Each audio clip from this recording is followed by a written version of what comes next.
हेल' लोगोफोर नोंथांमोना गोबां रोखोमनि सिखाव नुबाय जानो हागौ नाथाय नोंथांमोननो नैबे खेबाव नोंथांमोना जोबोद इन्टारेस्टिं सिखावनि सोमोन्दै आं फोरमायनो नागिरदों बे जाहैबाय नुनो मोननाय जादों नोंथांमोनहा गोबां सिखावफोरा गोबां जायगायाव गावनि देहा आरो गुबुन गुबुन गावनि बाहन एबा गारि बायदिसिनाफोराव गोबांथार बेसादफोर सिखाव खावनानै सना रुपा बायदिसिना खावनानै लाखोमानानै हमजानायनि नोंथांमोना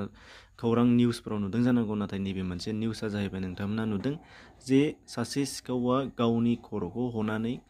खर'आव खानाय नखल लागायनानै बेयाव सना माखासे माने जोबोद बुरजा गोबां बिबांनि सनाफोर लाखोमानानै फैदों आरो बियो हमजादों दा बियो नोंथांमोनहा नुनो मोनगोन बे सावगारिखौ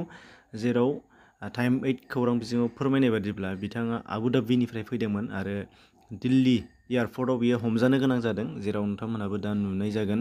आरो सोमोनांथावै बिथाङा गावनि खानायखौ हनानै गावनि खानाय डुप्लिकेट लागायनानै बेयाव सनाफोरखौ लाबोदोंमोन जाय 30 लाखनिफ्रायबो बांसिन बेसेननि जानो हाथावगौ होननानै सन्देह खालामदों होननानै खौरां बिजोङाव फोसावनाय जादों